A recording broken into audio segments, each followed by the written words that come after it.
சரி, கவனிங்க. நாம் தொடர்ந்து தேவனுடைய வார்த்தையை கேட்டுக்கொண்டு இருக்கிறோம். நம்முடைய ஆண்டவராகிய இயேசு கிறிஸ்துவை குறித்து நாம தேவனுடைய வார்த்தையை கேட்டுக்கொண்டு இருக்கிறோம்.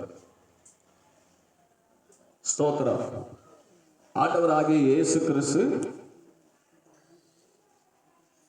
கிறிஸ்துவின் அணுகுமுறை என்று சொல்லி கடந்த வாரம் நம்ம பார்த்தோம் இல்லையா? ஸ்தோத்திரம். தொடர்ந்து ஒரு 5 வாரமா இயேசு கிறிஸ்துவை குறித்தே நாம் பார்த்து கொண்டு வருகிறோம். அவருடைய செயல்கள், அவருடைய காரியங்களை குறித்து நாம் பார்த்து கொண்டு வருகிறோம். அல்லேலூயா. அப்போ ஸ்தோத்திரம், நான் போன வாரத்துக்கு நான் செய்தி எடுக்கிறதுக்கு முன்னையே இந்த வாரத்துக்கான செய்தியை எனக்கு ஆண்டவர் கொடுத்துட்டார். அல்லேலூயா. சனிக்கிழமை காலையில நான் ஜெபம் பண்ணிக்கிட்டு இருக்கும்போது போன வாரத்தின் செய்தியை பாதி கூட எழுத உட்கார்றதுக்கு முன்னே ஜெபத்திலேயே இந்த வாரத்துக்கான செய்தி ஆண்டவர் கொடுத்துட்டார். ஒரு அல்லேலூயா சொல்லுங்களேன். நான் இந்த வாரத்துல எனக்கு 3 செய்தி எடுக்க வேண்டியது. ஒன்று சபைக்கு செய்தி, இன்னொரு இடத்துல போய் பேச வேண்டிய செய்தி, அப்போ இன்னொரு செய்தி எடுக்க வேண்டியது இருந்தது. 3 செய்தி எடுக்க வேண்டியதாக இருந்ததுனால ஆண்டவர் பார்த்தீங்கன்னா போன வாரம் சனிக்கிழமையே அந்த வார்த்தையை எனக்கு இந்த வாரத்துக்கான வார்த்தையை கொடுத்தார். என்ன வார்த்தைன்னு சொன்னா, ஸ்தோத்திரம், இயேசு கிறிஸ்து அநேக காரியங்களை 2 செய்திருக்கிறார். அநேக காரியங்களை 2 செஞ்சிருக்கிறார். இந்த 4 சுவிசேஷத்துல பார்த்தீங்கன்னா ஆண்டவராகிய இயேசு கிறிஸ்து 2 காரியமாய் செய்திருக்கிறார். அதை நான் உங்களுக்கு முதல்ல மேலோட்டமா அதை குறிப்பை சொல்லிட்டு நம்ம தேவனுடைய வார்த்தைக்குள்ள போலாம். முதலாவது, சீசர்களை கடலில மாட்டிக்கொள்ளும் போது அவர்களை காப்பாற்றுறார். அது 2 இடத்துல செய்கிறார். 2வது, ஆண்டவராகிய இயேசு கிறிஸ்து ஆலயத்தை 2 முறை பரிசுத்தப்படுத்துறார். 3வது பார்த்தீங்கன்னா 5 அப்பம் 2 மீன், இந்த மாதிரி அற்புதத்தை 2 செய்கிறார். 7 அப்பம் சில மீன்களை செய்கிறார். 2வது செய்கிறார். அடுத்தது, திரளான மீன்களை பிடிக்க வைக்கிறார். அதையும் 2வது செய்கிறார். ஒரு அல்லேலூயா சொல்லுவோமே. அல்லேலூயா. நம்முடைய ஆண்டவர் இரட்டத்தனையான ஆசீர்வாதங்களை கொடுக்கிறவர். 2 செய்கிறார். முதலாவது பார்த்தீங்கன்னா, சீசர்களை கடலிலே அவர்கள் மாட்டிக்கொண்ட போது அவர்களை காப்பாற்றுகிறார். மத்தேயு 8ஆம் அதிகாரம் 24 27 வசனத்தை நாம் படிக்கலாம். அப்பொழுது படகு அலைகளினால் மூடப்படத்தக்கதாய் கடலில் பெருங்காற்று உண்டாயிற்று. அவரோ நித்திரையாயிருந்தார். அப்பொழுது அவருடைய சீஷர்கள் வந்து அவரை எழுப்பி, ஆண்டவரே, எங்களை ரட்சியும், மடிந்து போகிறோம் என்றார்கள். அதற்கு அவர், அற்ப விசுவாசிகளே, ஏன் பயப்படுகிறீர்கள் என்று சொல்லி எழுந்து காற்றையும் கடலையும் அதட்டினார். உடனே மிகுந்த அமைதல் உண்டாயிற்று. அந்த மனுஷர் ஆச்சரியப்பட்டு, இவர் எப்படிப்பட்டவரோ, காற்றும் கடலும் இவருக்கு கீழ்ப்படுகிறதே என்றார்கள். அல்லேலூயா. ஒரு நிமிஷம் ஜெபிக்கலாம். தகப்பனே, இந்த கால வேளையிலே துதிக்கிறேன். வார்த்தைகளை ஆசீர்வதிப்பீராக. இயேசுவின் நாமத்தில் கேட்கிறோம் பிதாவே, ஆமென். பாருங்க, இந்த இடத்துல ஆண்டவராகிய இயேசு கிறிஸ்து தம்முடைய சீசர்களை காப்பாற்றுகிறதை நாம் பார்க்கிறோம். பாருங்க, ஸ்தோத்திரம். 24ஆம் வசனத்தை நீங்க படிச்சு பார்த்தீங்கன்னா, அப்பொழுது படவு அலைகளினால் மூடத்தக்கதாய் பெரும் காற்று, கடலில் பெருங்காற்று உண்டாயிற்று, அவரோ நித்திரையாயிருந்தார். பாத்தீங்கன்னா சீசர்கள் படகுல போயிட்டு இருக்க, ஆண்டவரும் கூட இருக்கிறார். என்ன பண்ணிருக்கிறாரு? ஆண்டவரும் கூட தான் இருக்கிறார். ஆனா கூட இருந்தாலும் அங்க என்ன பண்ணுதுன்னா, அந்த படகுல பெருங்காற்று உண்டாகிறது, அந்த கடலில பெருங்காற்று உண்டாகிறது. அந்த பெருங்காற்று அவர்களை தாக்குற நேரத்தில் சீசர்லாம் என்ன பண்றாங்க? கதறாங்க. ஸ்தோத்திரம். ஆண்டவரே, எங்களை ரட்சியும், நாங்கள் மடிந்து போகிறோமே என்று அந்த பெருங்காற்றை பார்த்து கதறாங்க. உடனே ஆண்டவர் எழுந்து என்ன பண்றாருன்னா, அற்ப விசுவாசிகளேன்னு சொல்லிட்டு காற்றையும் கடலையும் அதட்டுறாங்க. ஒரு அல்லேலூயா சொல்லுவோமே, அல்லேலூயா. பாருங்க, ஸ்தோத்திரம்.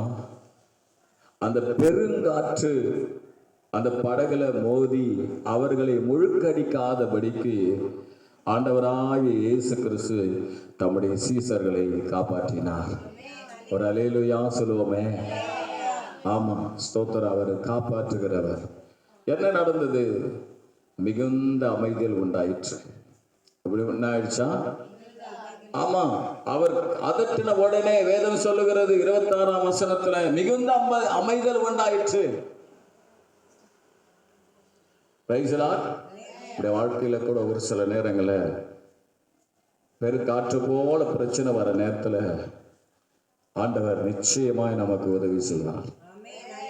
அவர் பார்த்துக்கிட்டு சும்மா இருக்கிற தேவன் அல்ல, அவர் நம் கூட தான் இருக்கிறார். சொல்லுங்க பார்க்கலாம். நம் கூட தான் இருக்கிறார். படகுகள் தான் இருக்கிறார். எங்க தான் இருக்கிறாரு? படகுகள் தான் இருக்கிறார். படகுல தான் இருக்கிறார்.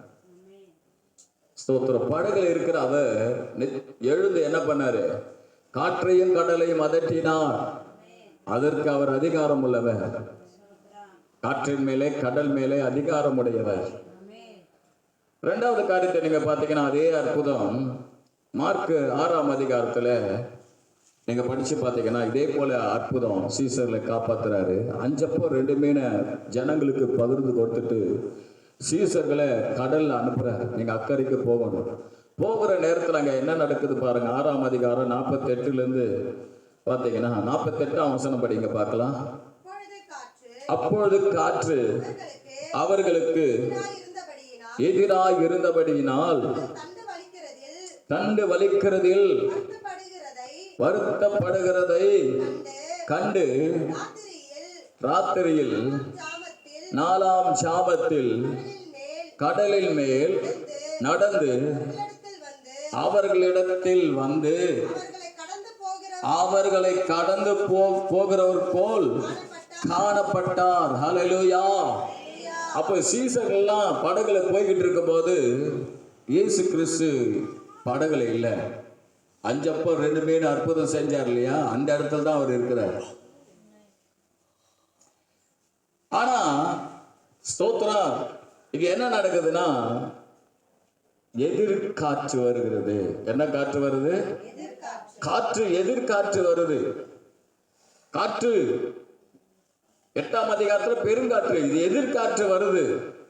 இதை பார்த்த உடனே சீசர்களுக்கெல்லாம் ஒரே பயம். ஸ்தோத்திரம். எதிர்காற்று எதிர்காற்று வந்த உடனே 48ஆம் வசனத்திலே சொல்லுது, அவர்கள் தண்டு வலிக்கிறதுலே வருத்தப்படுகிறார்கள். எதிரான சூழ்நிலைகள், வருத்தமான சூழ்நிலைகள் சீசர்களுக்கு வருது. ஆனா என்ன நடக்குது பாருங்க. ஸ்தோத்திரம். அதே 6ஆம் அதிகாரத்துல 51ஆம் வசனத்தை நீங்க படிச்சு பாத்தீங்கன்னா, அவர்கள் இருந்த படவில் ஏறினார். அப்பொழுது காற்று அமர்ந்தது. அதனால் அவர்கள் தங்களுக்குள்ளே மிகவும் பிரமித்து ஆச்சரியப்பட்டார்கள். ஒரு அல்லேலூயா சொல்லுவோமே.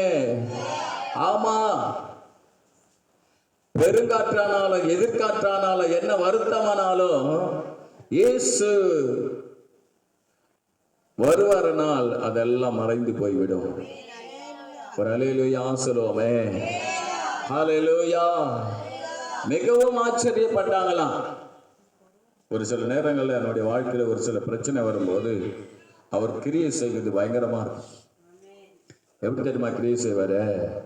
ஆச்சரியப்படுற அளவுக்கு கிரியை செய்வார். ஒரு அல்லேலூயா. அப்போ ஸ்தோத்திரம். மத்திய 8ஆம் அதிகாரத்துல அந்த பெருங்காற்றிலிருந்து அவர்களை காப்பாத்துறாரு. ஸ்தோத்திரம். மார்க் 6ஆம் அதிகாரத்துல எதிர்காற்றுல மாட்டிக்கிட்டு வருத்தப்படுற நேரத்துல எங்கேயோ இருந்து ஜெபிச்சுக்கிட்டு இருந்தவர் கடந்து வந்து அவங்கள விடுவிக்கிறார். அந்த எதிர்காற்றுக்கு அந்த ஸ்தோத்திரம் அந்த கஷ்டமான வருத்தமான சூழ்நிலைக்கு ஆண்டவராகிய இயேசு கிறிஸ்து அவர்களை காப்பாற்றுகிறார். அல்லேலூயா. அப்ப 2 இடத்துல காப்பாத்துறார். இன்னும் நிறைய இடம் இருக்கு. பவுலை காப்பாத்துறாரு இல்லையா? ஸ்தோத்திரம். மற்ற காரியங்கள் இருக்கு. ஆனால் ஆண்டவர் இந்த உலகத்துல வாழும்போது அவரு சுவிசேஷ நாட்களிலே அவர் வாழ்ந்த நாட்களிலே கிரியை செய்தது சொல்றேன். அப்போ ஸ்தோத்திரம். காற்று கடல் அமர்ந்தது, அமைதல் ஆயிற்று. மார்க்ல பார்த்தீங்கன்னா காற்று அமர்ந்தது. சொல்ல அமைதல் ஆயிடும், அமர்ந்து போயிடும். ஒரு அல்லேலூயா சொல்லுங்க பார்க்கலாம். அப்போ நம்முடைய ஆண்டவர் யார் என்று சொன்னால் ஸ்தோத்திரம் நம்மளை காப்பாற்றுவார். சொல்லுங்க பார்க்கலாம். நம்முடைய ஆண்டவர் காப்பாற்றுவார். சொல்லுங்க. ஆமா. ஸ்தோத்திரம். ரெண்டுத்துக்கும் என்ன வித்தியாசம்? ஒரு சில நேரத்துல கூடவே இருந்து காப்பாற்ற, ஒரு சில நேரத்துல தூரத்திலிருந்து வந்து காப்பாத்தினார். Praise the Lord. ரெண்டாவது ஒரு காரியத்தை பார்த்தீங்கன்னா, இதை நான் முதலே கொண்டு வந்து லாஸ்ட்ல கொண்டு வரணும்னு நினைச்சேன். முதலே கொண்டு வரேன். அல்லேலூயா. இயேசு கிறிஸ்து தம்முடைய ஆலயத்தை பரிசுத்தப்படுத்துகிறார். ரெண்டாவது பாருங்க, என்னது? ஆலயத்தை பரிசுத்தப்படுத்துகிறார். படிங்க. யோவான் 2ஆம் அதிகாரம் 14 இருந்து ஸ்தோத்திரம் 18 வசனத்தை நீங்க படிச்சு பார்த்தீங்கன்னா,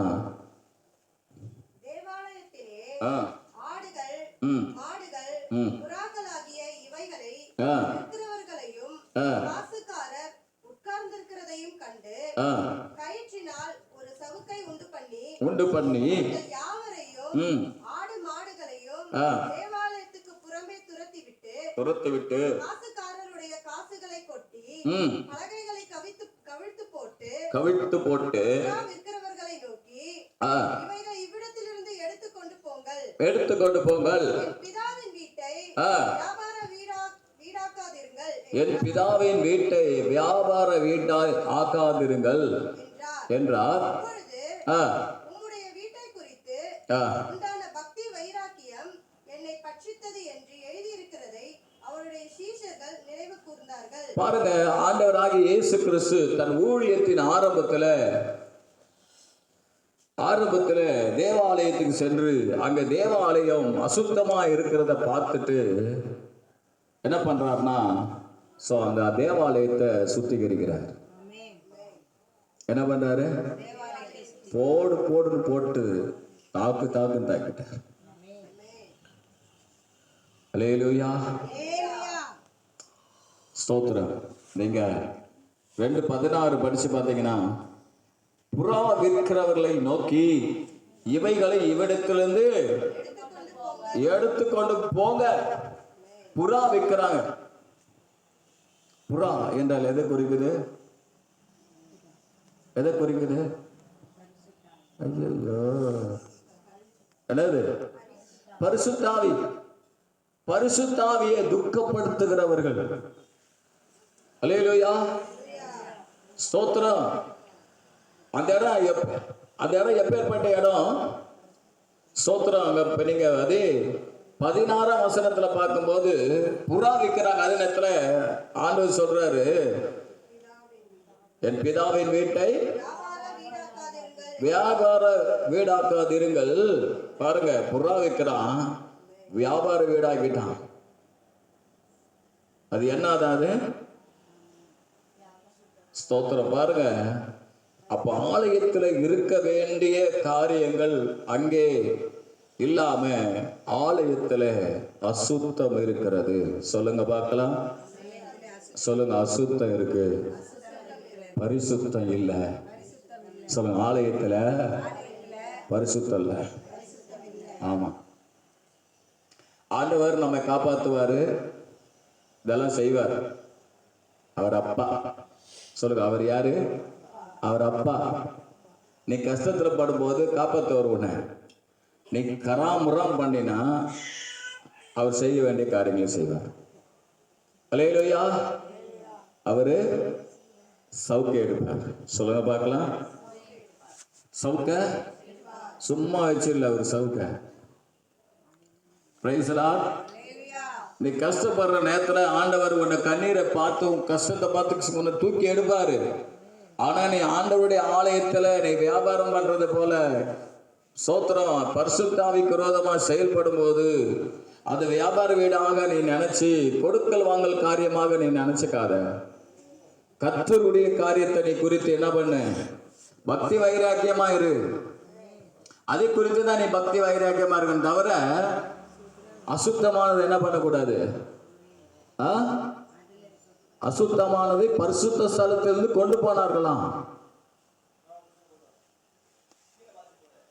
அசுத்தமானதை செய்யாதீங்க. Praise the Lord. ரெண்டாவது காரியம் பாருங்க, அதே மார்க் 11ஆம் அதிகாரத்துல ரெண்டாவது எப்படி பரிசுத்தப்படுத்துறாரு பாருங்க. 11ஆம் அதிகாரம் 15, 16, 17.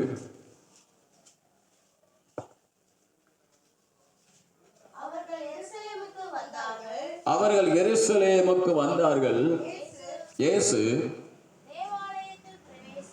தேவாலயத்தில் பிரவேசித்து ஆலயத்தில் விற்கிறவர்களையும் கொள்ளுகிறவர்களையும் துரத்தி விட்டு காசுக்காரருடைய பலகைகளையும் புறா விற்கிறவர்களுடைய ஆசனங்களையும் கவிழ்த்து ஒருவனும் தேவாலயத்தின் வழியாக யாதொரு பண்டத்தையும் கொண்டு போக விடாமல் என்னுடைய வீடு எல்லா ஜனங்களுக்கும் ஜப வீடு எனப்படும் என்று எழுதியிருக்கவில்லையா? நீங்களோ அதை கல்லர் குகையாக்கினீர்கள் என்று அவர்களுக்கு சொல்லி உபதேசித்தார். அல்லேலூயா. பாருங்க, ஊழியத்தை முடிக்கிற நேரம். ஊழியத்தின் ஆரம்பத்துல யோவான் 2ஆம் அதிகாரத்துல பரிசுத்தப்படுத்துறார் ஆலயத்தை. ஊழியத்தை முடிக்கிற நேரத்துல மறுபடியும் ஆலயத்துக்கு போறாரு. அவனுக்கு திருந்தின பாடே கிடையாது. என்னல்ல திருந்தவே இல்லை. என்னல்ல அதே புறா வச்சுக்கிட்டு இருக்கா. என்னதான் சொல்றேன், எனக்கு தான் சொல்ற, திருந்தவே இல்லை. என்னது திருந்தவே இல்லை. ஒரு மாற்றல். அதே புறா, அதே காசுக்காரன், அதே கொள்ளை, அதே காரியம் நடந்துகிட்டு இருக்கு. ஆனா அங்க என்ன நடக்கணுமோ அது நடக்கல. என்ன நடக்கணும்? என்னோட வீடு சகல ஜனங்களுக்கும் ஜப வீடு என்னப்படும். ஆனா இவன் என்ன வாங்கிட்டான்? என்னாச்சான்? கல்லர் கொகை ஆகிட்டான். கல்லர் கொகை என்ன அர்த்தம்? திருட ஒளிஞ்சிக்கிற இடம், திருட கிரியை செய்கிற இடமா விட்டுட்டோம். ஆலயத்தை எதுல விட்டு என்ன விட்டுட்டோம்? திருடன் யாரு? சாத்தான உள்ள நுழைய விட்டுட்டோம். அவனுக்கு இடம் கொடுத்துட்டோம். அவன் எனக்குள்ள ஆளுகை செய்யட்டும்னு விட்டுட்டோம். என்ன வேணா செய், நான் என்ன மாட்டி மனம் இருந்துக்கிறேன், எப்படி வேணா நான் இருக்கிறேன். பிசாசு பேசிக்கிட்டே இருக்கிறான். நல்லதுதான் நமக்கு செய்யறாரு.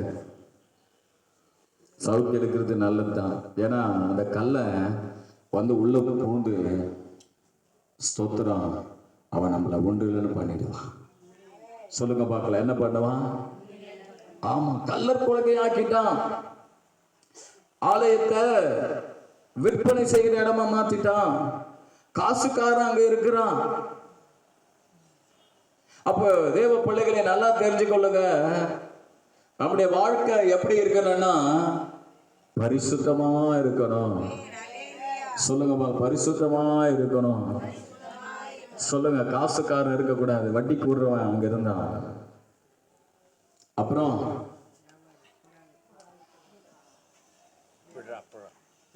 வியாபாரம் பண்றவன் இருந்தான். அப்புறம் கள்ளர் இருக்கிறான், திருட இருக்கிறான். திருட்டுதானா இருக்குது ஆலயத்துல, கள்ளத்தனம் பண்ணிக்கிட்டு இருக்கிறான் ஆலயத்துல. எல்லாத்தையும் தூக்கி அடிச்சாரு, வெளியே போ. சொல்லுங்க, இந்த கடைசி வருஷத்தின் கடைசியில வந்திருக்கிறோம். புதிய வருஷத்துக்குள்ள நம்ம பிரவேசிக்கிறதுக்கு முன்பாக கள்ளத்தனம், திருட்டுத்தனம் எல்லாம் வெளியேறும். அல்லேலூயா. அந்த திருடெல்லாம் வெளியேறட்டும். அல்லேலூயா. சொல்லுங்க, திருடெல்லாம் வெளியே போட்டோம். அல்லேலூயா. திருடெல்லாம் வெளியே போட்டோம். பாஸ்டர், உன்னை விட்டு வெளியே போட்டோம் பாஸ்டர். திருட்டுதனெல்லாம் போட்டோம் ஆண்டவரே. அந்த இடத்துல இதெல்லாம் இருக்கிறதுனால அந்த ஜப வீடு ஜபத்துக்கு பயன்படல. ஒரு காரியம் சொல்றேன், நீங்க ஏன் ஜபத்துக்கு வரல தெரியுமா? ஏன் வர மாட்டீங்க? ஜபம்னா ஒரே அலர்ஜியா இருக்கு தெரியுங்களா? இதெல்லாம் உள்ள நுழைஞ்சு இருக்கான், அங்க என்ன இல்லை. இவன் வந்துட்ட, இது வந்துட்டாங்க, என்ன இருக்காது. ஆண்டவர் ஏன் கோவப்பட்டாரு? சாணி இதெல்லாம் இருக்குது. ஆனா அதெல்லாம் வந்து எதை அடைச்சிருச்சு? ஆராதனை தடுத்துடுச்சு, ஜபத்தை தடுத்துடுச்சு. இதெல்லாம் உள்ள வந்துடுச்சுன்னா தடுக்கும். ஜபம் என்ன பண்ணும்? ஜபத்தை என்ன பண்ணும்? சொல்லுங்க, தடுக்கும். அப்போ நான் சொல்ல வர்றது என்னன்னா, அருமையானவர்களே, இந்த அசுத்தமான காரியங்களை ஆண்டவர் துரத்தி அடிச்சுட்டு முதல் வந்து பார்த்தாரு, போயிட்டாரு, மாறி இருப்பான்னு நினைக்கிறார். ரெண்டாவது வராரு, மாறவே இல்லை. மறுபடியும் அவர் என்ன பண்றாருன்னா கோபப்படுறாரு. ஒரு அல்லேலூயா சொல்லுவோமே. மறுபடியும் வரும்போது கோபப்படுறாரு. அப்படின்னா என்னன்னா, அவர் ஊழியத்தின் ஆரம்பத்துல ஊழியத்தை தொடங்கும் போது பரிசுத்தப்படுத்துறாரு, ஊழியத்தை முடிக்கும் போது பரிசுத்தப்படுத்துறாரு. அவருடைய வாழ்க்கை தொடக்கத்திலையும் பரிசுத்தப்படுத்துறாரு. அவர் வாழ்க்கை இந்த உலகத்துல வாழும்போது, வாழ்கிற வாழ்க்கை முடிகிற போது பரிசுத்தப்படுத்துகிறார். வேதம் சொல்லுகிறது, அல்லேலூயா, வெளிப்படுத்தல் 1:8, நான் அல்பாவும் ஒமேகாவுமா இருக்கிறேன், ஆதியும் அந்தவுமா இருக்கிறேன். அல்லேலூயா. Alpha omega. நீ ஆரம்பத்திலிருந்து முடிவு பரிசுத்தமாகிற ஆரம்பிச்சுட்டு. சொல்லுங்க, தொடக்கம் முதல் முடிவரை. அல்பா என்று சொன்னால் தொடக்கம். அல்லேலூயா. கிரேக்க வார்த்தையில் அல்பா என்று சொன்னால் தொடக்க வார்த்தை, ஒமேகா என்று சொன்னால் கிரேக்க வார்த்தை முடிவு வார்த்தை. அதனால வாழ்க்கையை இன்னைக்கு நாம ஒரு தீர்மானத்துக்கு எடுத்துக்கொள்வோம். அல்லேலூயா. என்னன்னா, உண்மைதானே? பரிசுத்தப்படுத்தணுமா இல்லையா? ஆமா. 1 கொரிந்தியர் 3:16 சொல்லுகிறது, நீங்களே அந்த ஆலயம், நீங்களே அந்த ஆலயம். சொல்லு, நானே அந்த ஆலயம். அந்த ஆலயத்துல அசுத்தம் இருக்கக்கூடாது, கண்ட நாத்தம் இருக்கக்கூடாது. சொல்லுங்க, கண்ட நாத்தம் இருக்கக்கூடாது. சொல்லுங்க, ஆண்டவர் வைச்சிருக்கிற காரியத்தை தவிர மற்ற இருக்கக்கூடாது. சொல்லுங்க பார்க்கலாம். அல்லேலூயா. ஆண்டவர் வச்சிருக்கிற காரியம் இருக்கா? பைபிள் இருக்கா? பைபிள். அல்லேலூயா. ஆண்டவர் வச்சிருக்கிற காரியம் வேற எதுவும் இருக்கக்கூடாது. சொல்லுங்க, பாஸ்டர் சொல்லிட்டாரு, மாடு ஆடு இதெல்லாம் பொறாமை, பச்சரிப்பு, எரிச்சல், கோபம், பழி வாங்குற தன்மை, விட்டுக்கு கொடுக்காத இருக்கிற தன்மை. ஸ்தோத்திரம். அல்லேலூயா. இது போல எல்லா காரியத்தையும் தூக்கி வெளியே போட்டுருங்க. ஏன்னா அதெல்லாம் கள்ளத்தனம். அவன் என்ன பண்றான்னா, நம்மளை வஞ்சித்து கொண்டு இருக்கிறான். என்ன பண்ணிக்கிட்டு இருக்கிறான்? கொகையாக்கி வச்சிருக்கான். அவன் மறைஞ்சிட்டு இருக்கிறான். அதனாலதான் அது போயிடுச்சு நம்மளை விட்டு. சொல்லுங்க பார்க்கலாம். அல்லேலூயா. ஏமாத்துற காரியம் எல்லாத்தையும் தூக்கி போட்டுருங்க. புது வருஷத்துல போகும்போது சொல்லுங்க, புது வருஷத்துல போகும்போது புதிய ஆளா போட்டோம். சொல்லுங்க ஹல்லேலூயா. ஒரு 2-3 வாரம் ஒரு இந்த ஆண்டவராக இயேசு கிறிஸ்துவ குறித்து பேசும்போது கடிந்து கொள்தலே வரல இல்ல. ஆனா இன்னைக்கு பாத்தீங்கன்னா ஒரு குறிப்பு கடிந்து கொள்தல பரிசுத்தம், கடிந்து கொள்தல பரிசுத்தத்தை குறித்து. ஏன்னா நம்முடைய ஆண்டவர் வந்து நம்மளை பரிசுத்தப்படுத்துறாரு. எப்படிங்க? நம்முடைய ஆண்டவர் என்ன பண்றாரு? நம்மள பரிசுத்தப்படுத்துறாரு. அவர் அசுத்தமான தேவன் அல்ல. கண்டதான் நம்ம செஞ்சுட்டு கர்த்தருக்குள்ள இருப்பதற்கு அல்ல. நம்ம நாளுக்கு நாள் பரிசுத்தமாகணும். நம்ம எதுக்காக இயேசு கிறிஸ்துவுக்குள் வந்தோம்னா அதை நம்ம நிறைவேற்றணும். செய்ய வேண்டியதெல்லாம் செஞ்சுட்டு எப்ப வம்ப வர வச்சுக்கிட்டு அப்புறம் கர்த்தர் என்னை கைவிட்டார் சொல்லக்கூடாது. ஒரு அம்மா எனக்கு தெரியும், அல்லேலூயா, மூக்களை பொடி ஏத்தி ஏத்தி ஏத்தி ஏத்தி ஏத்தி வயிறுல என்ன வந்துச்சு? வயிறுல என்ன வந்துச்சு? கேன்சர் வந்து செத்து போச்சு. கக்கூஸ் போகுது அந்த அம்மா, கக்கூஸ் போகுது, பொடி பொடியா போகுது. நான் கிட்ட இருந்து அவங்களை தூக்கிட்டு போய் வீட்டில் போட்டேன். நான் பார்த்தேன். எல்லாம் குடிச்சிட்டு வம்ப வர வச்சுக்கிட்டு அப்புறம் கர்த்தர் எனக்கு ஒண்ணும் செய்யல. அல்லேலூயா. கர்த்தர் ஒரு சுகத்தை கொடுத்தாருன்னா அதை காத்துக்கணும். ஒரு அல்லேலூயா சொல்லுங்கள. எதை வேணா செஞ்சுட்டு என்ன பண்ணக்கூடாது. அப்புறம் கர்த்தர் எனக்கு உதவி செய்யல. அல்லேலூயா. சோதரம் பாபா அந்த அம்மா சொன்னாங்க, போன வாரத்துக்கு முந்தின வாரம் ஒரு சகோதரர் வந்து உட்காந்துருந்தாரு. பேரு நம்ம பேர் நம்ம அதாவது அவங்க உங்க பேர் ராணி அம்மா. அது வந்தாரு, அவர் பேரு காந்தி, உத்தமர் காந்தி.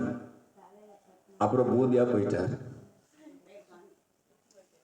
சும்மா திடகாத்திரமா இருந்தாரு. திடகாத்திரமான மனுஷன், திடகாத்திரமான மனுஷன், நல்லா ஹைட்டு வெயிட்டு. ஆனா குழந்தை மாதிரி அழுகுறாரு. அன்னைக்கு மெசேஜ் கேட்டாரு, போனார். மறுநாள் பாத்தீங்கன்னா மறிச்சிட்டாராம், வாந்தி எடுத்து.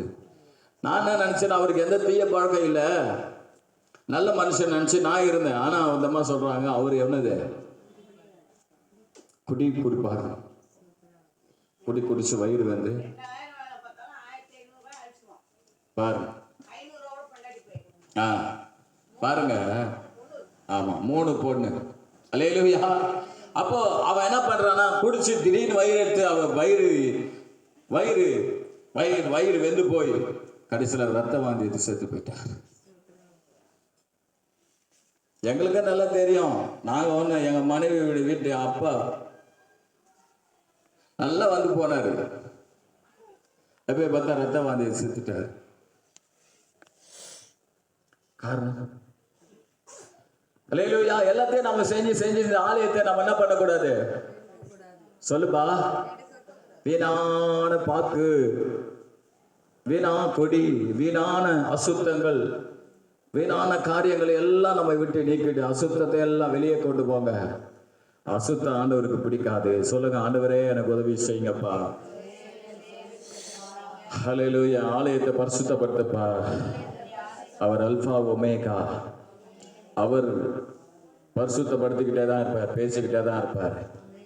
ஆரம்பமும் உன்னோட பேசிக்கிட்டு தான் இருப்பார். நீ முடிவு வரலும் பேசிக்கிட்டு தான் இருப்பார். சொல்லுங்க, பேசிக்கிட்டே தான் இருப்பார். நான் மாறுற வரலும் பேசிக்கிட்டே தான் இருப்பார். மாறுற வரலும் தருணம் கொடுத்துக்கிட்டே இருப்பார். நாமளே அழிஞ்சு போனா அது குறித்து அவர் கவலைப்பட மாட்டார். ஆனால் தருணம் கொடுத்துக்கிட்டே இருப்பார், வாய்ப்பு கொடுத்துக்கிட்டே இருப்பார். வாய்ப்புகள் உண்டு. சொல்லுங்க, அவரிடத்துல வாய்ப்பு உண்டு. ஒரு அல்லேலூயா சொல்லுவோமே. அல்லேலூயா. பரிசுத்தப்படுத்த ஆண்டவரே. சொல்லுங்க, பரிசுத்தப்படுத்துங்க ஆண்டவரே. ஆண்டவரே எங்களை பரிசுத்தப்படுத்துங்கப்பா. அல்லேலூயா. 3வது காரியம் பாருங்க. ஸ்தோத்திரம். 5 அப்பம் 2 மீன், 7 அப்பம் சில மீன் அற்புதம் செஞ்சார். 2ஆவது செஞ்சார். ஃபர்ஸ்ட் நம்ம என்ன பார்த்தோம்? கடலிலே ஆண்டவர் தம்முடைய சீசர்களை 2 இடத்துல காப்பாத்துறார். ரெண்டாவது பார்த்தோம், ஆரம்பத்திலும் அவர் ஊழியத்தின் ஆரம்பத்தில் ஆலயத்துக்கு சென்று பரிசுத்தப்படுத்துறார் ஆலயத்தை. அவர் ஊழியத்தை முடிக்கிற நேரத்தில் ஆலயத்துக்கு சென்று ஆலயத்தை பரிசுத்தப்படுத்துறாரு. அவர் என்னால நம்மளை பரிசுத்தப்படுத்தி நம்மை பரலோகத்துக்கு கொண்டு போய் சேர்க்க அவர் விரும்புகிறார். புது ஆசீர்வாதங்களை பெற்றுக்கொண்டு புது வல்லமை பெற்றுக்கொண்டு நம்ம இருக்க வேண்டும் என்று சொல்லி நீங்க ஸ்தோத்திரம் மத்தேயு 14ஆம் அதிகாரத்துல நீங்க எடுத்து படிச்சு பார்த்தீங்கன்னா, மத்தேயு 14ஆம் அதிகாரம் 13லிருந்து 20 வசனங்களை நீங்க படிச்சு பார்த்தீங்கன்னா, அந்த இடத்துல சொல்லப்பட்டிருக்கிறது 5 அப்பம் 2 மீன் சம்பவம் சொல்லப்பட்டிருக்கிறது. 19-20 வசனத்தை படிங்க பார்க்கலாம். அப்பொழுது அவர் ஜனங்களை புல்லின் மேல் பந்தி இருக்க கட்டளையிட்டு அந்த 5 அப்பங்களையும் 2 மீன்களையும் எடுத்து வானத்தை அண்ணாந்து பார்த்து ஆசீர்வதித்து அப்பங்களை பிட்டு சீசர்களிடத்தில் கொடுத்தார். சீசர்கள் ஜனங்களுக்கு கொடுத்தார்கள். எல்லாரும் சாப்பிட்டு திருப்தி அடைந்தார்கள். மீதியான துணிக்கைகளை 12 கூடை நிறைய எடுத்தார்கள். ஒரு அல்லேலூயா சொல்லுவோமே.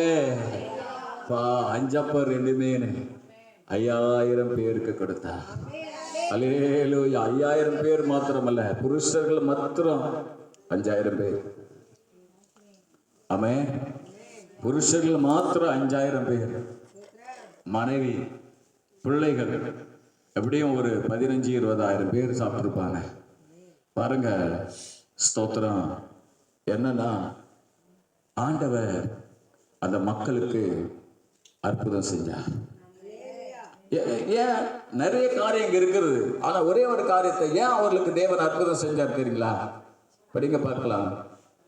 ஸ்தோத்திரம் ஸ்தோத்திரம் 13ஆம் வசனத்தை படிங்க பார்க்கலாம். இயேசு அதை கேட்டு அவ்விடம் விட்டு படவில் ஏறி வனாந்தரமான ஒரு இடத்துக்கு தனியே போனார். ஜனங்கள் அதை கேள்விப்பட்டு பட்டணங்களிலிருந்து கால்நடையாய் அவரிடத்திற்கு போனார்கள். இயேசு வந்து திரளான ஜனங்களை கண்டு அவர்கள் மேல் மனதுருகி அவர்களில் வியாதிஸ்தர்களாய் இருந்தவர்களை சொஸ்தமாக்கினார். பாருங்க ஸ்தோத்திரம். 13ஆம் வசனம் சொல்லுது, கால்நடையாய் நடந்து அவரிடத்தில் போனார்கள். அல்லேலூயா. பிரயாசப்பட்டு கர்த்தரை தேடினார்கள். சொல்லுங்க பார்க்கலாம். கால்நடையாய் அவரிடத்திற்கு போனார்கள். சாயங்காலம் ஆன போது அவருடைய சீசர்கள் அவரிடத்தில் வந்து, வனாந்தரமான ஒரு இடம், நேரமும் ஆயிற்று, ஜனங்கள் கிராமங்களுக்கு போய் போஜன பதார்த்தங்களை கொள்ளும்படி பாருங்க ஸ்தோத்திரம். சாயங்காலம் ஆயிடுச்சு. காலையில ஆண்டவர்கிட்ட போறாங்க. மலை மேல ஏறுறாங்க. மலை மேல காலையில ஏறினவங்க சாயங்காலம் ஆயிடுச்சு, மலை மேல இருக்கிறாங்க. அப்போ ஆண்டவர் பார்த்தாரு. நான் போன வாரம் முந்தின வாரம் சொன்னேன் இல்லையா, நமக்கு அற்புதத்தை என்ன பண்ணுவார், ஆல்ரெடி ஆயத்தப்படுத்தி வச்சிருக்கிறாரு. அவங்க வரும்போதே மலை மேல இருந்து பாக்குறாரு. பிலிப்பை பார்த்து கேட்கிறாரு, இவங்களுக்கெல்லாம் அற்புதம் எங்கிருந்து அப்ப வரும், எங்கிருந்து வரும்னு சொல்லிட்டு யோவான் 6ஆம் அதிகாரத்துல 5 பேர் 2 பேர் சம்பவத்துல சொல்றாரு. சொன்ன இல்லையா? அப்ப இங்க பாத்தீங்கன்னா ஆண்டவர் அவர்களை காலையிலிருந்து சாயங்காலம் வரலும் ஆண்டவர் பாதத்துல இருந்தாங்க, பிரயாசப்பட்டாங்க. சொல்லுங்க பார்க்கலாம். நடந்து வந்தாங்க. ஆண்டவர் சமூகத்தில் முதல் கால்நடையா நடந்து வந்தாங்க. காலையிலிருந்து சாயங்காலம் வரலாம் இருந்தாங்க. பட்டினியா இருந்தாங்க அல்லது உபவாசமா இருந்தாங்க. 3 காரியம். சொல்லுங்க. கால்நடையா நடந்தாங்க, ரொம்ப நேரம் காத்திருந்தாங்க, காலையில இருந்து சாயங்காலம் வரலாம். 3வது உபவாசத்தோடு. இதெல்லாம் எதை குறிக்கணும்? ஆண்டவர் தேடுறதுக்கான பிரயாசம். ஒரு அல்லேலூயா சொல்லுங்க. அல்லேலூயா. கர்த்தர் இன்னைக்கு உங்களுக்கெல்லாம் அருமையா இது கொடுத்துருக்கிறார், வாய்ப்பு கொடுத்துருக்கிறார். நாம தான் என்ன பண்றோம்? எட்டி உதைக்கிற ஆண்டவரை. ஆண்டவருடைய பலியை எட்டி உதைச்சான் வசனங்கிறது. யார் எட்டி உதைச்சுதான்? அல்லேலூயா. ஆராதனை எட்டி உதைக்கிற சொல்லியும் என்ன பண்ற? எதை செய்யக்கூடாது ஊழியக்காரன் வலியுறுத்தி இத்தனை வருஷம் சொல்லி கொண்டு வாதுன்னு அதை தான் நீ செய்யற. அல்லேலூயா. ஆனா உண்மையா நீ தேடி வந்து பாரு, உன வாழ்க்கையில அற்புதம் நடக்காம இருக்க போறதில்ல. சொல்லுங்க பார்க்கலாம். ஹல்லேலூயா சொல்லுங்க. ஹல்லேலூயா. நீ பிரயாசப்பட்டீனா, வேதம் சொல்லுது 2 தீமோத்தேயு 2:6 சொல்லுது, ஸ்தோத்திரம், பிரயாசப்பட்டு பயிரிடுகிறவன் பலனில் முந்தி பங்காடையன். நீ பிரயாசப்பட்டீனா நிச்சயம் பலன் உண்டு. பிரயாசப்பட்டு வந்தாங்க ஆண்டவர்கிட்ட. ஆனா நாம வருது பாருங்க, பிரயாசப்படுறோமா பாருங்க, இப்ப எவ்வளவு பிரயாசப்படுறோம். அல்லேலூயா ஸ்தோத்திரம். நம்ம நம்முடைய வேலைக்கு ஓடுறோம், அதுக்கான பிரயாசம் உண்டு. நம்ம மற்ற காரியம் சந்திக்க போறோம், அதற்கான பிரயாசம் உண்டு.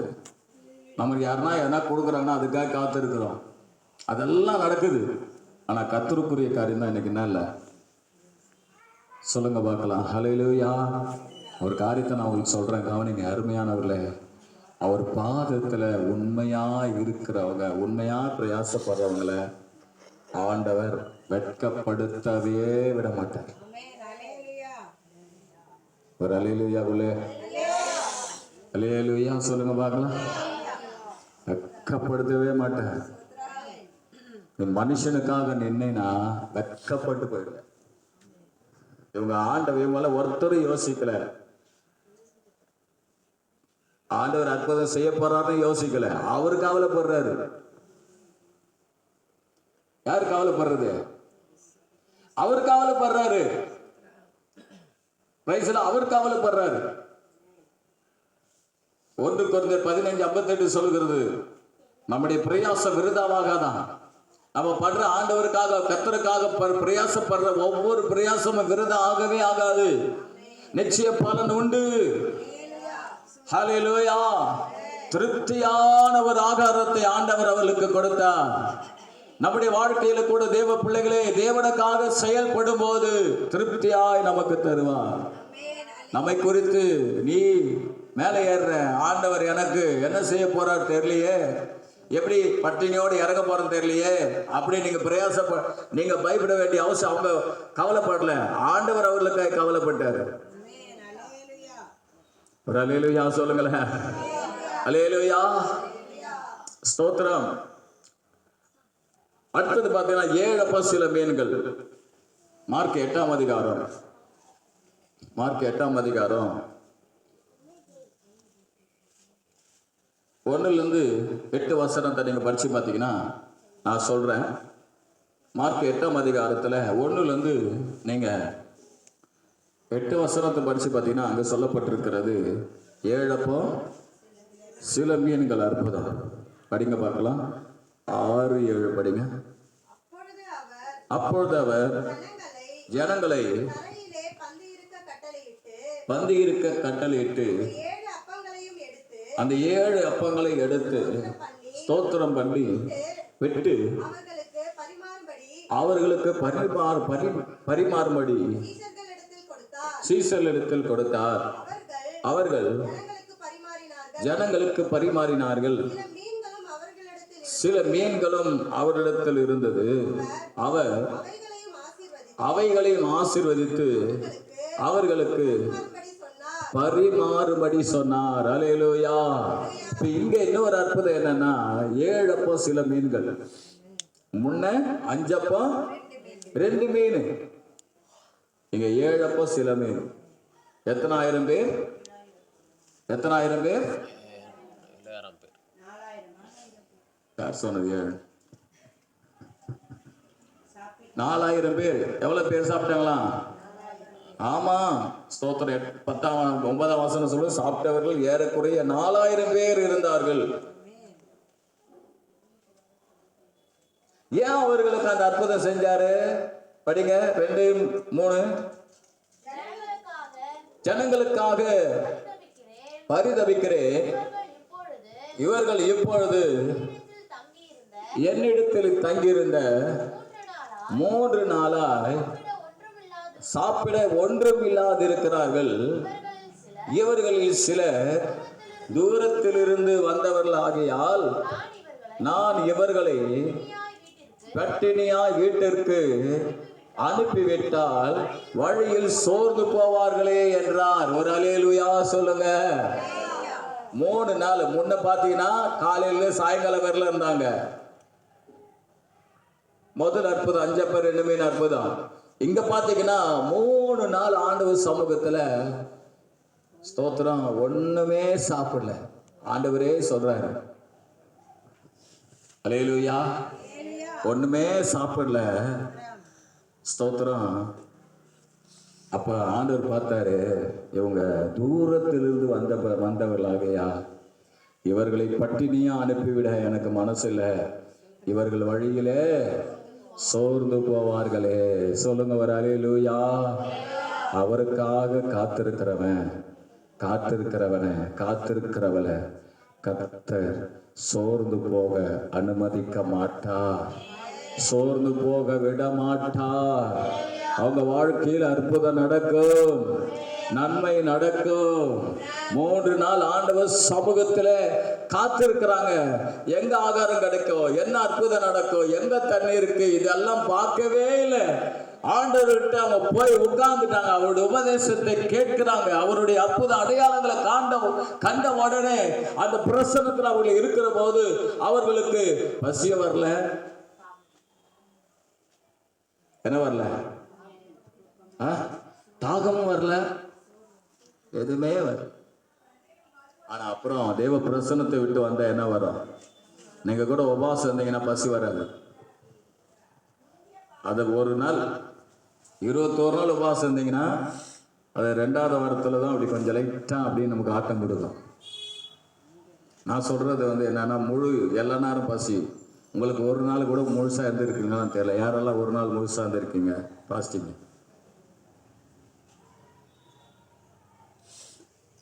அரை நாள், அல்லேலூயா. நான் பல நாள் இருந்திருக்கிறேன். அப்படி இருந்துதான் நான் உடம்பு ரொம்ப நல்லா ஆயிடுச்சு, தடியா ஆயிட்டேன். அல்லேலூயா. உடம்பு மசால் தோசை சாப்பிட்டு தடி ஆகல, பிரியாணி சாப்பிட்டு தடி ஆகல. பிரியாணி சாப்பிட்றியா? பாஸ்டிங்கிறது தான் கேஸ் உள்ள போய் என்ன ஆயிடுச்சு? உண்மைங்க, பாஸ்டிங் தான் நம்ம தடி ஆயிடும். நம்ம சுய பலன்ல ஓட முடியாது, ஆண்டவருடைய பலன்ல ஓடலாம். ஒரு அல்லேலூயா சொல்லுவோமே, அல்லேலூயா. அப்ப 3 நாள் ஆண்டவர்கிட்ட இருக்கிறாங்க. ஆனா பாத்தீங்கன்னா ஸ்தோத்திரம், ஆண்டவர் பார்த்தாரு, இந்த 3 நாள் என்னிடத்தில் இருந்திருக்கிறார்கள், எதிர்பார்ப்போடு வந்திருப்பாங்க. ஆண்டவர்கிட்ட போறேன், நான் இதை ஜெபம் பண்றேன், ஆண்டவர் எனக்கு செய்வார் என்ற எதிர்பார்ப்போடு வந்திருக்கிறாங்க, விசுவாசத்தோடு வந்திருக்கிறாங்க. ஏற்கனவே எனக்கு அற்புதம் செய்திருக்கிறார். 5 அப்பம் 2 மீன், ஒரு நாள் காத்திருந்ததுக்கு அற்புதம் செய்தார். எதிர்பார்ப்போடு வந்திருக்கிறாங்க. நிச்சயமா எங்களை வெறுமை அனுப்ப மாட்டார், நாங்கள் சோர்ந்து போவோம் என்று அவருக்கு தெரியும். சொல்லுங்க பார்க்கலாம். நம்ம நிறைய நேரத்துல நாம இதை யோசிக்கிறோம், எப்படி ஆண்டவர் எனக்கு தரலையே, நான் சோர்ந்து போயிட்டேனே. யாருக்கு அதை செய்யறது தெரியுங்களா?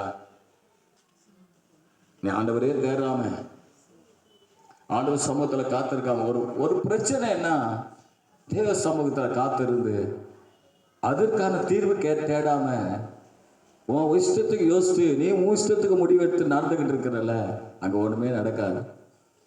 நீங்க தேவன் இடத்துல போயிட்டு ஆண்டவர் சமூகத்துல காத்திருந்து நீங்க ஜெபிக்கும் போது, ஜெபிச்சுட்டு வரும்போதே கட்டளை வெளிப்படும். ஆண்டவர் பாப்பாரு, இந்த 3 நாள் என்கிட்ட இருந்தேன், ஒரு நாளாவது உபவாசம் இருந்து, ஆண்டவரே எனக்கு ஜீவி இப்படி இருக்காப்பா, என்னை பரிசுத்தப்படுத்தப்பா, என் குடும்பத்தில் இவ்வளோ ப்ராப்ளம் இருக்குது, உனக்கு தெரியாதாப்பா, எனக்கு உதவி செய்யுங்கப்பா அப்படி நம்ம மனபாரமாக ஜெபிச்சிருக்கிறோமா? அல்லேலூயா. உடனே பசி எடுத்துக்கும். உடனே என்ன பண்ணோம்? புட்டு போகணும், இட்லி. சரி, அப்படி முடியலன்னா பரவாயில்ல, இட்லி சாப்பிட்றத சாப்பிடுங்க. ஆனால் சும்மாவாது காத்திருக்கிறோமா அவர்கிட்ட? அல்லேலூயா. கொஞ்ச நேரம் எக்ஸ்ட்ரா ஆன உடனே நம்ம பார்க்க ஆரம்பிச்சிடும். என்னது? எதை பார்க்க ஆரம்பிச்சிடும்? கடிகாரத்தை பார்க்க ஆரம்பிச்சு. கொஞ்ச நேரம் எக்ஸ்ட்ரா ஆன உடனே, ஏன்னா இப்போ உங்களுக்கு சீக்கிரம் நான் முடிச்சிடுறேன். அல்லேலூயா. அடுத்த குறிப்போட முடிச்சிடும். அது வந்து பெருசா இல்லை. அப்போ ஆண்டவர் பார்த்தீங்கன்னா சோர்ந்து போவார்கள் என்று சொல்லி, இந்த சோர்ந்து போனா என்ன நடக்கும் தெரியுங்களா? நீதிமொழிகள் 24:10 சொல்லுகிறது, சோர்ந்து போவாயானால் உன் பலன் குறுகினது. ஆண்டவர் உன் சோர்வை நீ சோர்ந்து போகாதபடி காப்பார். ஏன் தெரியுங்களா? உன் பலன் குறுங்கிடும். சொல்லுங்க பார்க்கலாம். பலன் குறுங்கிடும், ஆவிக்குரிய வாழ்க்கை குறுங்கிடும். அதனால ஆண்டவர் சமூகத்தில் காத்திருக்கிற நிச்சயமா உன்னை நிச்சயமாக ஒரு தேவையை சந்திக்காம அற்புதம் செய்யாம விடமாட்டார். ஏன் என்று சொன்னால், நீங்க ஆண்டவர் பாத்திர காத்திருந்ததுனால அற்புதம் நடக்கும். ஏன்னா எதுக்காக அற்புதம் செய்யறான்னு நீ சோர்ந்து போயிடக்கூடாது. சோர்ந்து போயிட்டா உன் பலன் குன்றி போயிடும். அதனால் நீ குன்றி போக விட மாட்டார் ஆண்டவர். ஆண்டவருக்காக நிற்கிறவங்களை ஆண்டவர் விட மாட்டாரு.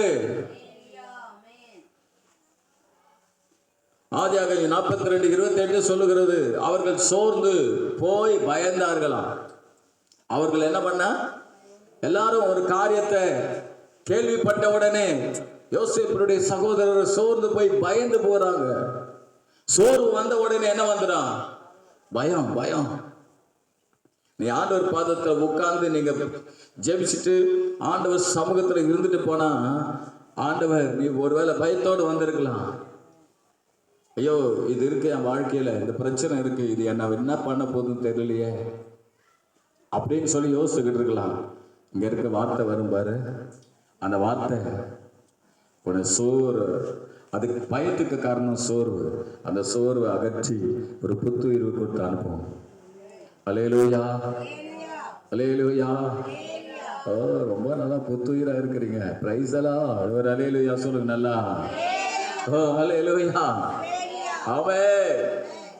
ஸ்தோத்திரம். யோனா 4:8 நீ சோர்ந்து போன என்பதற்கான அடையாளம், இந்த சோர்வு வந்த உடனே உனக்கு என்ன வந்துடும்னா, சோறு வராது, மரணம் ஆசை வந்துடும்.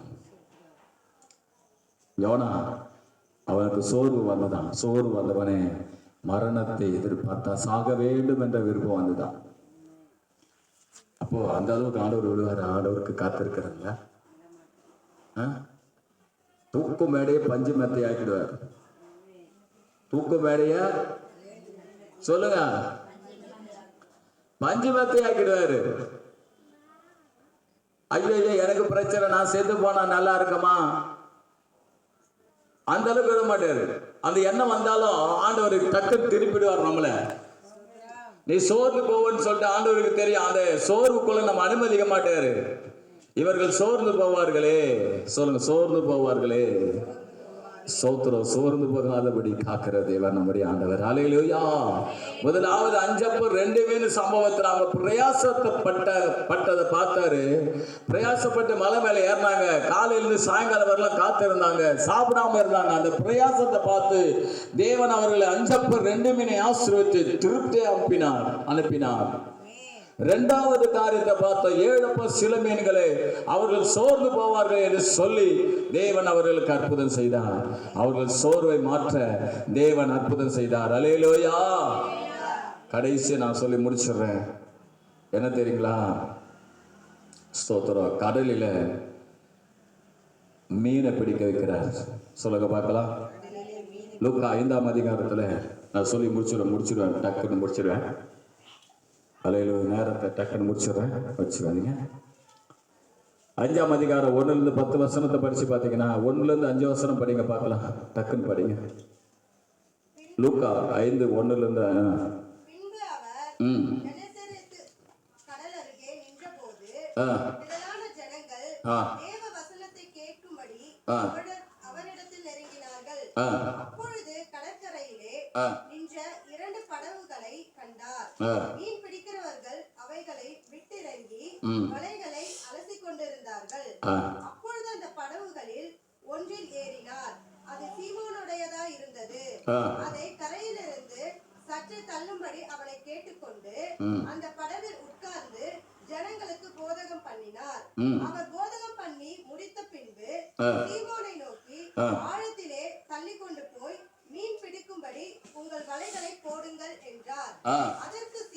அதற்கு சீமோன், ஐயரே, ரா முழுவதும் நாங்கள் பிரயாசப்பட்டோம், ஒன்றும் அகப்படவில்லை. ஆகிலும் உம்முடைய வார்த்தையின்படியே வலையை போடுகிறேன் என்றார். அல்லேலூயா. இங்க பாத்தீங்கன்னா ஆண்டவர் சீசர்கள் ஏமாற்றத்தோடு மீன் பிடிக்க போறாங்க, ஏமாற்றத்தோடு வராங்க. அங்க என்ன நடக்குதுன்னா, ஆண்டவர் அந்த ஏமாற்றத்தை பார்த்து ஆண்டவர் சொல்றாரு, நீங்க என்ன பண்ணுங்க, ஆழத்துல தள்ளி கொண்டு போய் வலையை போடுங்கன்றார். அப்படி வலையை போட்ட உடனே 9ஆம் வசனம் சொல்லுகிறது, அவர்கள் திரளான மீன்களை பிடித்தது நிமித்தம் அவனுக்கும் அவனோடு கூட இருந்த யாவருக்கும் பிரமிப்பு உண்டானபடியினால் அப்படி சொன்னான். ஒரு அல்லேலூயா சொல்லுங்க. திரளான மீன் கிடைச்சிருச்சு. அப்படி கடல்ல ஏமாந்து வந்தாங்க. ஆனா ஆண்டவருக்கு இடம் கொடுத்த உடனே அவங்க மறுபடியும் வலது பரிசத்துல போய் ஆழத்துல தள்ளி கொண்டு போய் வலையை போட்ட உடனே திரளான மீன்கள்.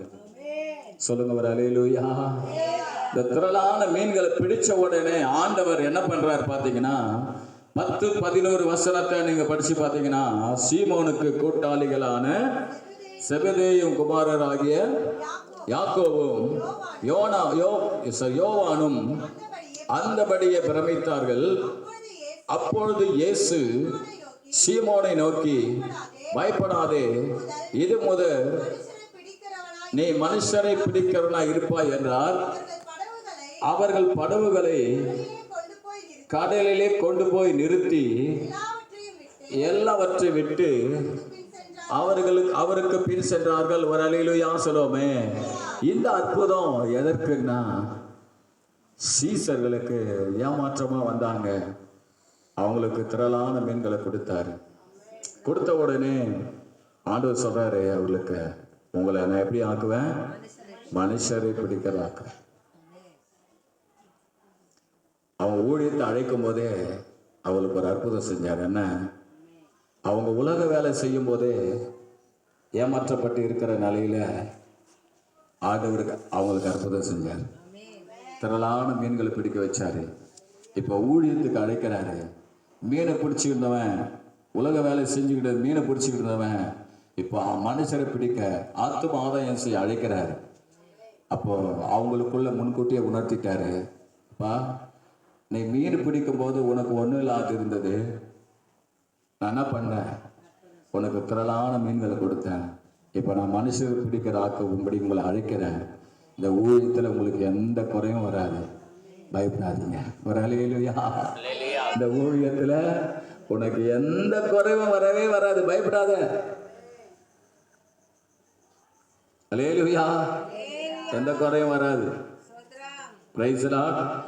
அப்போ என்ன நடந்துக்குன்னா, ஸ்தோத்திரம், அவர்களை அழைத்து ஆசீர்வதிச்சு ஊழியத்துக்கு அழைத்து ஒரு பாடத்தை கற்றுக் கொடுக்குறாரு.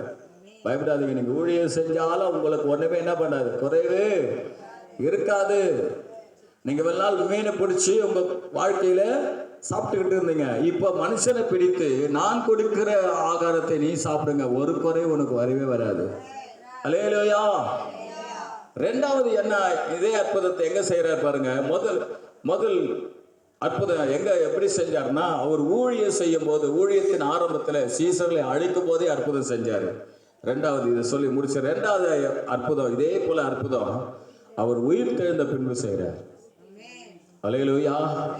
அது எதற்காகன்னு சொன்னா, சீசர்களை மறுபடியும் தம் பக்கமா திருப்பி தம்முடைய ஊழியக்காரர்களாக, தம்முடைய பிள்ளைகளாக வைப்பதற்காக அந்த அற்புதம் செய்கிறார்.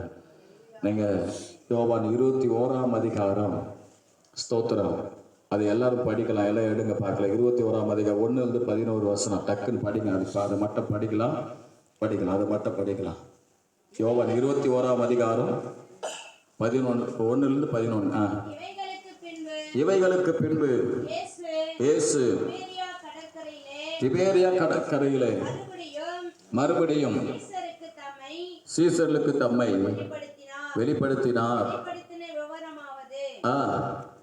அடுத்தது, சீமோன் பேதுருவும் திதிமு எண்ணப்பட்ட தோமாவும் கலிலேயா நாட்டில் உள்ள கானா ஊரானாகிய நாத்தான்வேலும்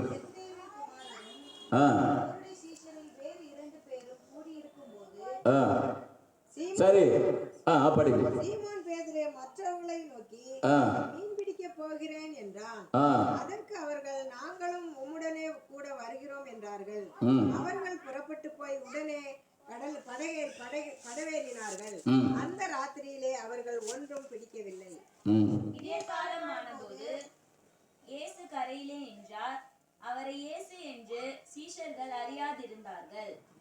இயேசு அவர்களை நோக்கி, பிள்ளைகளே, புசிக்கிறதற்கு ஏதாவது உங்களிடத்தில் உண்டா என்றார். அதற்கு அவர்கள், ஒன்றுமில்லை என்றார்கள். அப்பொழுது அவர், நீங்கள் படவுக்கு வலதுபுறமாக வலையை போடுங்கள், அப்பொழுது உங்களுக்கு அகப்படும் என்றார். அப்படியே அவர்கள் போட்டு திரளான மீன்கள் அகப்பட்டதினால் அதை இழுக்க மாட்டாதிருந்தார்கள். இயேசுவுக்கு அன்பாயிருந்த சீஷன் பேதுருவை பார்த்து, அவர் கர்த்தர் என்றார். அவர் கர்த்தர் என்று சீமோன் பேதுரு கேட்டவுடனே, தான் வஸ்திரமில்லாதவனா இருந்தபடியினால் தன் மேல் சட்டையை கட்டிக்கொண்டு கடலிலே குதித்தான். மற்ற சீஷர்கள் கரைக்கு ஏறக்குறைய நீ எல்லாம் என்னாச்சு உனக்கு? என்னாச்சு உனக்கு?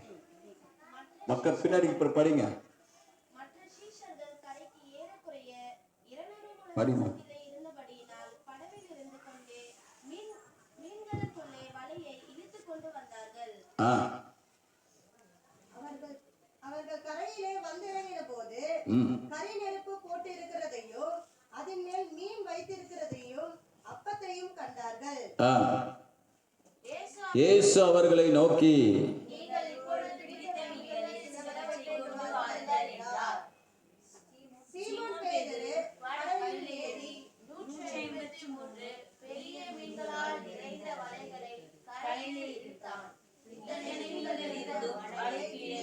ஒரு அல்லேலூயா சொல்லுவோமே. இந்த இடத்துல பார்த்தீங்கன்னா சீசர்கள் பின்மாற்றமா போயிட்டாங்க. 2-3 வசனத்தை படிச்சு பார்த்தீங்கன்னா ஊழியம் செஞ்சுக்கிட்டு இருந்தாங்க. திடீர்னு பார்த்தா பின்மாற்றமா போயிட்டாங்க. பழைய வேலைக்கு போயிட்டாங்க, பின்மாற்றமா போயிட்டாங்க. அப்போ பின்மாற்றம் போயிட்டு எல்லாரும் மீன் பிடிக்கலான்னு போறாங்க. போன போது பார்த்தீங்கன்னா 2ஆம் வசனம் 3ஆம் வசனம் சொல்லுறது, அன்று ராத்திரி அவர்கள் ஒன்றும் பிடிக்கவில்லை. ஒரு அல்லேலூயா சொல்லுங்களேன். முன்ன எப்படி லூக்கா 5ஆம் அதிகாரத்துல இரவெல்லாம் பிரயாசப்பட்டு ஒன்றும் அகப்படலையோ, அதே போல இவர்கள் அன்று இரவும் ஒன்றும் பிடிக்கவில்லை. ஒரு அல்லேலூயா சொல்லுவோமே. அல்லேலூயா. அங்க வந்து ஆண்டவர் அவர்களுக்கு பிடிக்க வச்சாரு. அவர்கள் தம்முடைய கிரியை காண வேண்டும் என்று சொல்லி மீன் அகப்படாம வச்சுட்டாரு. இங்கே அதே போல பாத்தீங்கன்னா மீன்களை அகப்படாம வச்சுட்டாரு. மீனை வந்து மாட்ட வைக்கிறது அவர் தான், தூண்டி இல்லை. யோனாவை விழுங்க வைக்கிறது அவரு தான். அவர் சொல்லிட்டாரு, இவங்களால பின்மாற்றம் ஆயிட்டாங்க, நீங்கெல்லாம் போய் மாட்டாதீங்க, இவங்களுக்கு ஒரு பாடத்தை கற்றுக் கொடுக்குறேன், இவங்க மறுபடியும் என் இடத்துல கொண்டு வரணும். ஒரு அல்லேலூயா சொல்லுவேன். அப்போ பாருங்க, ஒண்ணுமில்லாத நிலையில இருக்கும்போது அப்ப இயேசு கிறிஸ்து வருகிறார். ஒரு அல்லேலூயா சொல்லுங்களேன். அப்ப என்ன பண்றாருன்னா, நீங்க வலது பரத்துல கொண்டு போய் என்ன பண்ணுங்க, வலைய போடுங்க, வலது பரத்துல போடுங்க சொன்ன உடனே, போட்ட உடனே என்ன நடக்குதுன்னா 153 பெரிய மீன்களை பிடித்தார்கள். திரளான மீன்களை பிடிச்சாங்க. வலை கிழிந்து போகத்தக்கதாக கிழியாத அளவுக்கு மீன்களை பிடிச்சாங்க. ஒரு அல்லேலூயா சொல்லுங்களேன். அல்லேலூயா. நீங்க உண்மையான அன்புள்ள தேவ பிள்ளையா இருந்தா உங்களை ஒரு நாளும் நீங்க அவரை விட்டு வெளியே போகவே முடியாது. அவரை விட்டு வெளியே போகவே முடியாது. அவர் விடவே மாட்டார். ஒருவேளை உங்க வாழ்க்கையில ஸ்தோத்திரம் நீங்க நினைச்சுக்கிட்டு இருக்கலாம், கர்த்தர் என்னை கைவிட்டுவாரு, எங்க வாழ்க்கை முடிஞ்சிடும், அல்லேலூயா, அந்த பாவத்திலே நான் அவ்வளவுதான் போல இருக்கு, ஸ்தோத்திரம் அந்த பாவம் என்னை ஆட்கொண்டு தேவன் என்னை மறந்துடுவாரு, என் வாழ்க்கை முடிஞ்சிடும், நான் அவ்வளவுதான், ஸ்தோத்திரம் இது ஆண்டவருக்கு வெறுப்பா இருக்கு, ஆண்டவருக்கு பிரியமில்லை, நான் விட்டுணும்னு நினைக்கிறேன், ஆனால் என்னால் விட முடியல, ஆண்டவர் தான் எனக்கு உதவி செய்யணும் அப்படின்ற சிந்தனையோடு இருக்கிறியா? கர்த்தர் உன்னை கைவிட மாட்டார். அல்லேலூயா. கர்த்தர் தேடி வருவார். தேடி வந்து உன்னை மறுபடியும் தம் பக்கமாக திருப்புவார். அல்லேலூயா. ஏன் அந்த அற்புதத்தை காட்டினா தெரியுங்களா? ஏற்கனவே செஞ்ச அற்புதத்தை இந்த இடத்துல ஏன் செஞ்சார்னா, அவங்க இயேசு இனி அவ்வளோதான் நினச்சிட்டாங்க, இனி வரமாட்டாரு, நீ முடிஞ்சு போச்சு வாழ்க்கை, இயேசுவை நம்பினது வேஸ்ட்டு, இல்லையா நான் வந்துட்டேன். அல்லேலூயா. அதே அற்புதத்தை செஞ்சவன அப்பதான் சொல்றான் சீசர், அவர் இயேசு. அல்லேலூயா. அவர் யார்? அவரு இயேசு. உடனே பேருக்கு ஒரு தைரியம் வந்துச்சு. அல்லேலூயா சொல்லுங்களேன். அவர் வந்ததுக்கு அப்புறம் எப்பேற்பட்ட ஆழமான கடலா எனக்கு நான் எகிரி குதிக்கிறாரு. ஒரு அல்லேலூயா சொல்லுவோமே. ஆகினால் அருமையானவர், நான் சொல்றது கவனிங்க என்னன்னா, அருமையானவர்களே, நீங்க ஆண்டவரை உண்மையா நம்பி இருந்தீங்கன்னா உங்களை கைவிட மாட்டார். ஒருவேளை பின்மாற்ற ஜீவி உங்க வாழ்க்கையில வந்திருக்கலாம். அல்லேலூயா. ஆண்டவர் உங்களை நிச்சயமா கைவிட மாட்டார். தேடி வருவார். சொல்ல, தேடி வருவார். அற்புதம் நடக்கும். சொல்லுங்க பார்க்கலாம். அற்புதம் நடக்கும். இந்த வார்த்தையை ஆண்டவர் எனக்கு தெளிவா பேசினார். இந்த சத்தியத்தை ஆண்டவர் எனக்கு தெளிவா பேசினார். அல்லேலூயா. எல்லாரும் எழுந்திருப்போமா? Of an hour. அல்லேலூயா. ஒரு நிமிஷம் எல்லாரும் எழுந்திருப்போம். முதல்ல என்ன அற்புதம் செஞ்சார் ஆண்டவர்? முதல் எதை ரெண்டா செஞ்சார்? ரெண்டா செஞ்சார். முதல் கடல்ல சீசர்ல காப்பாத்தினார். ரெண்டாவது அதுக்குள்ள அஞ்சப்போ 2 மணி போயிட்டீங்களே, பரிசுத்தங்க போறது, ஆலயத்தை பரிசுத்தப்படுத்துறாரு. ஆரம்பத்திலேயும் பரிசுத்தா, முடிவுலையும் பரிசுத்தா. மூணாவது அஞ்சப்ப 2 மீனையும் 7 சில மீன்களையும் கொடுக்கிறாரு. அஞ்சப்ப 2 மீன் சோர்ந்து போகாத அளவுக்கு பிரயாசப்பட்டதுனால 7 சில மீன் சோர்ந்து போகாதபடி கொடுத்தாரு. கடைசியா பார்த்தோம், சீசர்கள் ஊழியத்துக்கு அழைக்கிறாரு, ஆண்டவருக்குள்ள அழைக்கிறாரு. அவங்க அழைச்ச உடனே ஆண்டவர் அவங்களுக்கு சொல்றாரு, நீங்க மனுஷரை பிடிக்கிற ஆக்குவேன், அதனால ஊழியத்துக்கு வர்றதுனால உங்களுக்கு பயப்படாதீங்க, உங்களுக்கு இந்த அற்புதம் செஞ்சது போல நான் செய்வேன், உங்களுக்கு தேவையெல்லாம் சந்திப்பேன். இயேசு கிறிஸ்து மரிச்ச பிறகு அவங்க எல்லாம் பின்மாற்றத்துக்கு சொல்றாங்க. மறுபடியும் வலையை எடுத்துட்டாங்க. எடுத்த போது மறுபடியும் அவர்களை தேடி சென்று ஏற்கனவே அவர் செய்த அற்புதத்தை அவர்களுக்கு செய்து, நான் உயிரோடு இருக்கிறேன், பார்த்துக்கையா, நான் இன்னும் மறிக்கலையா? நம்ம ஆண்டவர் மறிக்கல. சொல்லுங்க, மரிச்ச ஆண்டவர் உயிர்த்தெழுந்தார். உயிர்த்தெழுந்த ஆண்டவர் பரலோகத்துக்கு சென்று நமக்குள்ளே வந்து நமக்கு ஆவியானவராய் ஜீவிக்கிறார். அவர் பரத்திலிருந்து வரப்போகிறார். அல்லேலூயா. ஆமென். ஸ்தோத்திரம். 5 அப்பங்கள்